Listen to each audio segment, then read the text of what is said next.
place that I never would have thought I'd go in a million years, and all of this stuff that I was looking into, the deeper I went down that rabbit hole, I finally ran into the flat earth.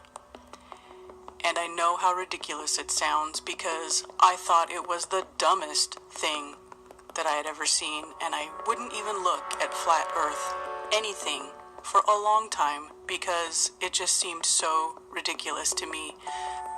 One day I decided I would go ahead and watch a flat earth video. I thought it would be funny. I thought I would laugh. At the end of the video, I was not laughing. I couldn't believe what I was hearing, so immediately I started doing my own research. I went to NASA, I went to space.com, I started downloading pictures of the globe and pictures of Earth and examining them, and almost immediately I realized how inconsistent these pictures are and how fake they are. And they're not real. These are not real photographs. These are CGI. These are computer-generated images, okay? And it's very obvious when you start looking into it. Look at how different the sizes of the continents are from picture to picture. I mean, they can't even decide what size they want their continents to be. Take a look at this picture of the globe. It's pretty famous. Anybody can go download it. And if you take a close look at what's in the clouds.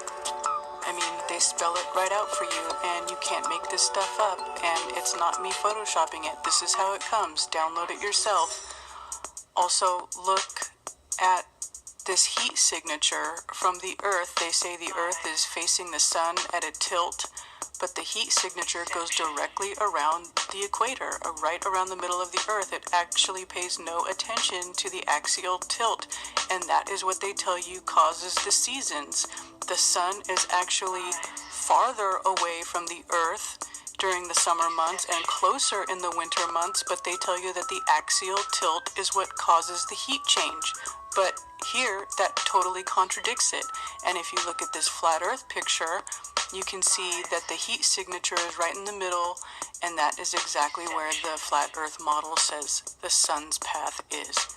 It circles above the Earth. I also started looking at all the moon landing photos and really scrutinizing them, and you can see, even though a lot of it can be explained away, some of it just can't, like how close they are to the horizon of the moon. It just doesn't make sense. It should go far beyond where you see it going in the pictures. And look at the lander. The lander, I mean, they're supposed to take this thing out all the way to the moon and back, and it looks like it's got thin aluminum crinkled sheets all over it and tape and curtain rods, and it looks very thrown together. And if you look at the moonlander foot, there is no dust in the moonlander foot. I mean, it has a 10,000 pound thrust engine and it didn't disturb any of the dust on the moon. This is a picture that I put together of various elements from the moonlander and the moon landing, and you can take a look at the lander itself. Very cheap looking, very thrown together. It looks like it cannot withstand the going through a vacuum of space. It looks like it would just fall apart. You can see in the upper left, there's the blast crater that NASA says you can see from Earth, yet below the moonlander, there is absolutely zero disturbance from it actually landing on the moon. No dust has been disturbed at all. There's no dust in the landing pads. There is no sign of the engine firing, no blackening of the exhaust tube. And look at the flag. They put this flag that's supposed to be there after they leave the moon, but they put it right next to the lander again with a 10,000 pound thrust engine. When they leave, the flag would blow over. It would disintegrate. It doesn't make any sense for them to put it there. It's so staged. Here's a close-up of the picture of the wheel of the lunar rover, and there is no track in front of it or behind it, like it was just gently placed on top of the dust of the moon. This picture of the astronaut with the Earth in the corner, you can see that the Earth looks pasted into the photo and the background looks cropped out. Here the astronauts are, they don't even have any helmets on, and it still looks like they're on the moon. You can see this other picture of Stanley Kubrick walking with a NASA astronaut, a NASA advisor, senior administrator from NASA. it's circumstantial evidence, but it's very suspicious because we all know that 2001: A Space Odyssey came out before the moon landings happened, so Stanley Kubrick had clearly already perfected his technique on filming space scenes. A NASA astronaut practicing in the pool, and then him below in space. It goes on. I found some pictures from the lunar orbiter, and I did some Photoshop forensics, and you can see clearly where the images have been edited. Look at this one of the Earth. It looks rather large coming over the limb of the moon, and you do a little Photoshop forensics, and you see where things were cut and pasted, and even the digital artifacts that you get to show up when you adjust the levels in Photoshop, they don't match. I drew a line here. It shows you clearly that the lines that you connect from the digital signature of the photos don't even line up. They're not parallel. This is a picture that somebody was clever enough to put together, showing that the space between the Earth and the moon can fit all these planets in between it, side by side, with room to spare even. And then the next thing you know, they show you a picture of Earth and its moon from Mars, and the proportions clearly don't line up, and it can't be explained away by optics. Now, I know all of that can be considered just circumstantial, and it's not really enough to convince anybody, but let's do some thought experiments, okay? One day my son asked me, because he saw the moon in the sky during the daytime, how come if the moon is in space we can still see it? And I thought that was a great question. The moon is 239,000 miles away. The size of Tycho crater is 86 kilometers, or that's about equal to 53 miles across. Now, the distance of the moon from the Earth is 79 times the width of the United States. If you think about it, why do you think that you are able to see something as small as 53 miles across with your naked eye from 239,000 miles away? It really doesn't make sense. You shouldn't be able to see that. That's like looking at your friend from 6 miles away and being able to see them. Now, take a look at the space station. They say that it's in orbit 220 miles above the surface of the Earth. One thing to consider with the space station is that it's out in space, and there are extreme temperatures out in space. When it is on the sun side of Earth, the temperatures get very, very hot. When it is on the night side of Earth, the temperatures get very, very cold. So you have a very extreme temperature change every 45 minutes on all the equipment. It's a very hostile environment. And if you've ever looked into the SR-71 Blackbird, that jet that they said flew at the edge of space, every time that thing came down for a landing, it was leaking like a sieve. Okay, and they have this space station that's been up there for years and years and years, and it's never blown a seal, it's never had a problem. It just keeps going on and on. Hot, cold, hot, cold, hot, cold, without any effect. The other thing to consider is the size of the space station. They say that it's roughly the size of a football field. Here is a comparison picture of the space station compared to the size of a passenger jet. Now, when you look at a passenger jet flying at cruising altitude, you see it every day. They are about 5 or 6 miles up in the air. Now, imagine if you put this object at 220 miles above the Earth's surface. That is 44 times as high as cruising altitude for a jet. And even with a telescope, I don't see how anybody would be able to see that. The formula to calculate the Earth's curvature is 8 inches per mile squared.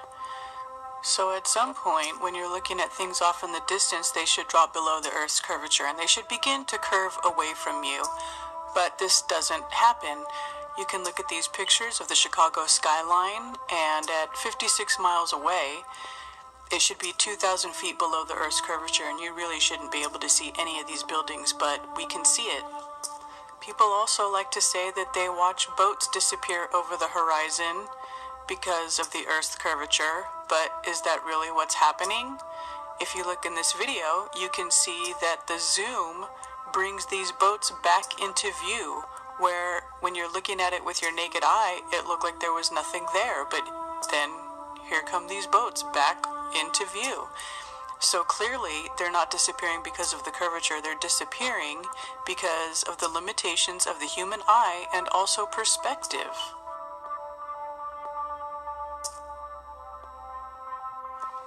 At some point, we really need to be honest with ourselves about the observations that we make about the world we see with our eyes. Do things disappear into the vanishing point on a flat plane, just like we're taught in art class, or do they curve away from us on a ball? Do we ever really see the curvature? Have you seen the curvature? If you watch some high-altitude balloon footage, you'll see that if it doesn't have a fisheye lens to give the artificial impression of a curvature, there really isn't one. And this is the most irrefutable proof in my eyes that we do not live on a ball. If there is no curve, then there is no ball. Period. That's all there is to it. It doesn't matter if you're on the ground. It doesn't matter if you're on a mountaintop. It doesn't matter if you're 20 miles high in the sky. The horizon never curves away from you.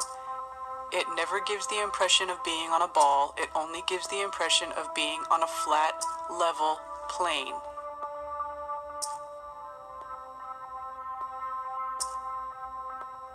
Again, high-altitude balloon footage, 20 miles up in the sky. ISS is 220 miles up in the sky, so this times 10 or 11, when does this turn into this? When does it happen? Or does the horizon always remain at your eye level? Does it always look like it's just right there in front of you? There is no curvature, none. Let's talk about water. The natural physics of water is to find and maintain its level, or the natural physics of water is to stick to a spinning ball. How does water behave in the real world? What do you see? Now, I know a lot of people like to say, well, gravity keeps the water stuck to the ball. And okay, let's talk about gravity. Gravity is the invisible force that keeps everything stuck to our spinning ball. Now, according to Newton, every force should have an equal and opposite force, but what is the opposite force of gravity? Well, they tell you that the opposite force to gravity is the centrifugal force of the spinning ball. Our Earth is spinning on an axis.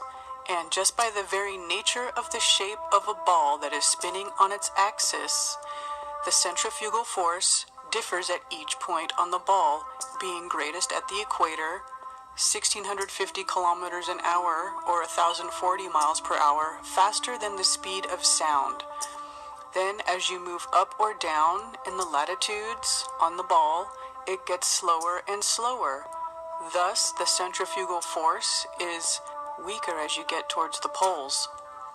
Therefore, it is counteracting gravity less and less as you get towards the top or towards the bottom of the ball. So, why aren't the people at the North Pole being squashed like bugs? How are they even able to walk if this force of gravity is pulling them towards the Earth and there is no longer a centrifugal force counteracting gravity? How can they even pick themselves up off the ground? How about the constellations? The stars rotate around the North Star, Polaris. We see the same constellations throughout the year, just in different positions. Some people think that this proves that the Earth is a sphere, but I think it proves that the stars rotate over our head. Here is the sun in space. Here is the Earth. The Earth orbits the sun while spinning on its axis. At night, when we are not facing the sun, we see the stars in the dark part of space. Why don't we see completely different constellations 3 months later when we are a quarter of the way through our orbit? Or how about 3 months after that when we are on the opposite side of the sun? Every 3 months, the constellations should be completely different, but they aren't. All the ancient cultures and all the ancient texts describe a flat, motionless Earth. So what happened? What changed? Who decided that the Earth was a ball? Of ancient Egypt, I've inserted 2 sticks or obelisks, one up here in Alexandria and one down here in Syene. Now, if at a certain moment each stick casts no shadow at all, that's perfectly easy to understand, provided the Earth is flat. If the shadow at Syene is at a certain length, and the shadow at Alexandria is the same length, that also makes sense on a flat Earth. But how could it be, Eratosthenes asked, that at the same instant there was no shadow at Syene and a very substantial shadow at Alexandria? The only answer was that the surface of the Earth is curved. Not only that, but the greater the curvature, the bigger the difference in the lengths of the shadows. The sun is so far away that its rays are parallel when they reach the Earth. Wait a minute, how did Eratosthenes know how far away the sun was? To make this measurement, you have to assume the sun is extremely far away and that the sun's rays are parallel. But how do you look at things like this and get that the rays are parallel? Because it certainly doesn't look that way to me. If you look at the crepuscular rays of the sun coming through the clouds, you can see that it looks like the sun is right behind the clouds and the rays are emanating from the source of light, and those rays are not parallel. The most commonly accepted flat Earth model has the sun small and close and circling over the Earth. If you use a lamp and 2 objects of the same size, you can see how the same effect Eratosthenes saw can be created.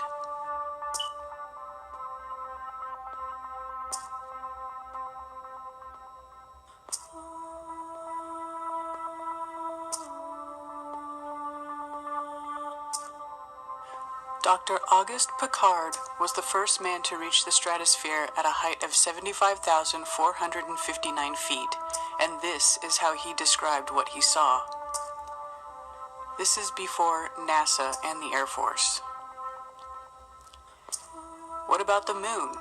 Does it really reflect sunlight like they say it does? Pay attention the next time you see a half moon in the sky opposite the sun. If the moon really reflects the sunlight, why isn't the moon full if it's facing the sun? Is there really a Hubble telescope in space, or is it just a telescope flying around in a jet? Are they telling the truth about what they show us, or are they laughing at us?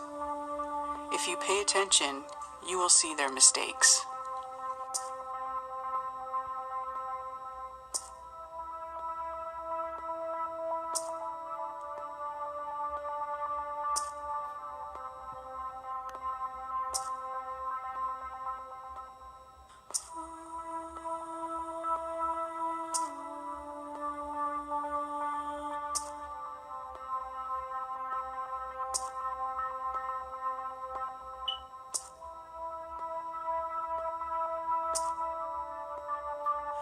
Are we really making progress, or are we being held back? Once prosperous countries are being bombed into oblivion. Children are starving all across the plain, and the powers that should not be spend billions on ushering in their new world order. NASA and their deception is the tool they use to keep us from knowing the true nature of who we are and where we live. They don't want us to know our true potential. They don't want us to know that we don't need them.